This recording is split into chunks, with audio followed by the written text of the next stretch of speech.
Hey, read through the word. Today is November 3rd. Today's lesson is called One Moment in Time. This is something I think about a lot. So this might be an odd take on today's lesson, but I spend all day, every day, with teenagers in the classroom. And it's such a different world now than, when I was in school, which was forever ago. But it's so different because I think about the kind of things, about the stuff I did when I was in school, and I was a nerd, which shouldn't shock you, and excuse me, but I am always thankful now that I grew up in a time where there was no cell phone or social media. I'm my oldest child and my youngest, so I've got three, are 10 years apart. So the world drastically changed between parenting this one through this age. It's a girl. My youngest is a girl. So parenting her through this age is so different from parenting my oldest son through this age. It's just so much has changed in 10 years. And I'm an older mom now too, so it's a lot different. But the cell phone thing, we've been going through that lately about the rules for phones in our house and everything. And I'm sorry if everybody else has a phone. That's not our rule in our home. And and if you have a phone, you can only talk and text. You're not getting a smartphone. That doesn't happen till, years down the road. So those conversations we've been having. But thinking that there's one snapshot. Now, my students are trying to get me on, there's a social media called Be Real. And they keep trying to get me on that with now. Because I'm in lots of pictures with them. They're always like, Be Real with me. Which it takes pictures of both sides. And so so there's this one moment in time that takes a picture of your life. And, think about, what one moment, if you could look back through your life and think the one moment in time that would just give a clear picture of your life. And so today we're looking at one moment in time with Pontius Pilate. And so I'm looking at the verse today is Mark 15:15 that says this. So to pacify the crowd, Pilate released Barabbas to them. He ordered Jesus flogged with a lead-tipped whip, then turned him over to the Roman soldiers to be crucified. And so here we are with Pilate. And I think, I don't remember if it was last year or year before. It might have been last year, because I think year before last, I was still out from my concussion that year.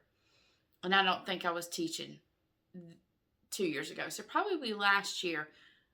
My favorite thing to look at is the whole discussion between Pilate and Jesus in this reading today about what is truth. So probably if you go back to this day last year, that's probably what we talked about. But so let's talk a little bit about Pilate and about this one moment in time we're given, and see some parallels we could make with our own life. So Pontius Pilate was the Roman governor of Judea from AD 26 to 36. My students ask me so many questions about Pilate. It's every day's random question day with me. They just voted me biggest Bible nerd as a teacher. It's going in the yearbook, so I said I'll take it. Yeah, voted me Bible nerd. I'll take it. But I never know what question I'm walking in the door to with them. And so they have lots of questions about Pilate right now, because a lot of them, I'm not their Bible teacher. There's other Bible teachers, but then they save all these the weird questions for me. But, so Pilate is mentioned outside of the four Gospels in actual historical writings by Tacitus, Philo, and Josephus, the famous Josephus that everybody pulls out. He is mentioned only by his connection with the trials and the crucifixion of Jesus. And I love to tie him in and how he got his seat by looking at the 400 years of silence. And I think it's called Fullness of Time. Someone shared it a couple weeks ago that I did last year. But I go into a little bit about how Pilate got where he was when he was. But the synoptic Gospels, so Matthew, Mark, and Luke, portray Pilate as reluctant to crucify Jesus. And Luke specifically, my favorite word, records Pilate saying that Jesus is not guilty. So I want to look at that right quick. So Luke chapter 23 verses 14 says this. Well, let's go 13. It says, Pilate summoned the chief priests and the rulers and the people, and he said to them, you brought this man to me as one who incites the people to rebellion, and behold, having examined him before you, I found no guilt in this man regarding the charges which you made against him. He's guilty. He's not guilty. He's innocent. And in verse 22, he says, and he said to them a third time, what evil has this man done? I found in him no guilt demanding death. Therefore, I'm going to punish him and release him. Well, then some other stuff starts up. But Pilate's conscience bothered him. He knew Jesus, especially when you look at the conversation in John 18. This conversation they have. He knows Jesus has done nothing wrong.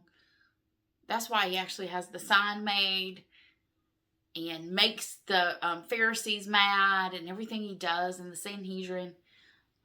Because he knows Jesus has done nothing wrong. But he still does what he does anyway. So number one, you have that. So we're going to go back through these again about Pilate's one moment in time.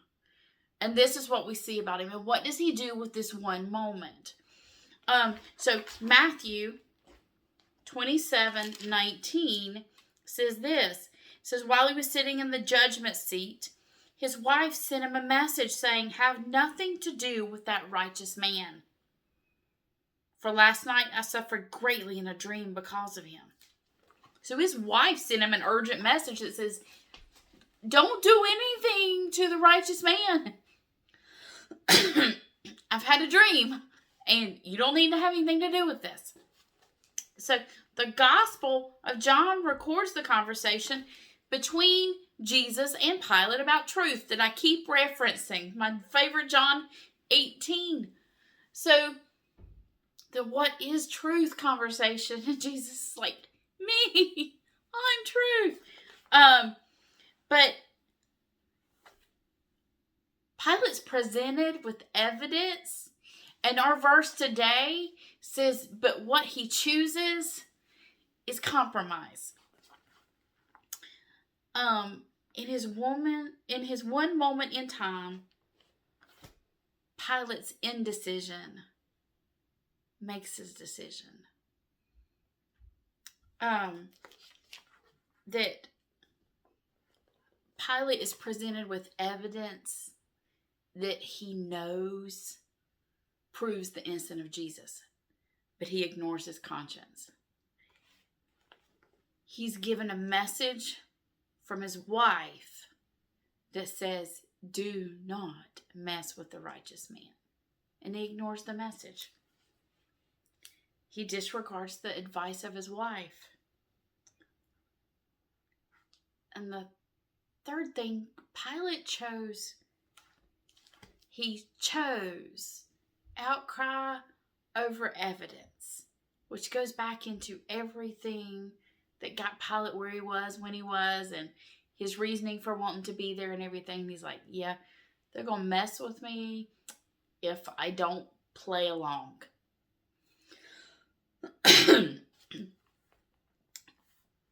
And then Pilate, I don't know if I would say couldn't see the truth standing in front of him, or he wouldn't see the truth standing in front of him. This week, so y'all know, not only do I teach Bible, I teach English classes. And like literary analysis is my thing. I mean, I love grammar. I'm a grammar nerd too, but literary analysis, especially at a Christian school, is fantastic. We had a great conversation today because our reading was a G.K. Chesterton essay, The Piece of Chalk. Fantastic discussion. But we also had a fantastic discussion yesterday about, this is my English 2 class, and we're looking at allusion and symbolism right now. So we're looking at a poem called The Listeners. And as always, it's a metaphor. And so there's a traveler, and he's come to this place, and he's come with a message. The only thing we really know from the poem is he made a promise he would come. And so he comes, no one answers the door, and he goes, the short version of it. And so our discussion in class, I'm like, okay, we get to the end of reading the poem, and I say, all right, is this really about a traveler? And they're like, no, Mrs. Nance, this is not. I'm like, okay, we've got some allusion, we've got some symbolism. What's going on here? What does this mean? And they did really, really good, because then we looked at the worldview of our author, and the author did not have a biblical worldview, would not have looked at life the way a Christian would through the Bible. And so it was a very interesting discussion we had. And one of my students said this. They said, Mrs. Nance, don't you think that the listener in the story came looking? So we're told he's come looking, said, and so the general idea and symbolism of it is come basically to find the meaning of life, and walks away with there is no meaning. And so we had this discussion of, if we're the traveler, what questions are we asking? And so the students said this. They said, Mrs. Nance, don't you think that the traveler really didn't want anybody to open the door? He really didn't want to know the answers. I said, yes. I said, y'all know my belief. My belief is there is no true atheist. Most people are angry at God, and they just pretend he's not there instead of having to deal. And so we were having this discussion about, so same thing with Pilate. He didn't want it to be true. So, that was our general discussion in my classroom, was this guy knocking on the door, he really didn't want answers, because he didn't like what the answers would be. So it was a really good discussion we had. But here we have too, is the one moment in time presented with evidence and presented with truth. And what does Pilate do with it? What do we do with it? With our one moment in time, when we're presented with the evidence. And this is the question you walk through life with, that we need to be ready for with others. I am assuming that because you're sitting in front of your phone or your computer listening to me right now, the evidence given to you, you've chosen to believe that Jesus is the King, like he says to Pilate he is. You have accepted Jesus' claim to be King. And so then our job is to continue this. The same one moment in time Pilate had, the same one moment in time you've had, where you make that decision. We present the evidence to others and ask them to accept Jesus' claim as well. So, we have a lot to talk about tomorrow. So, I'll see you next time on Read Through the Word.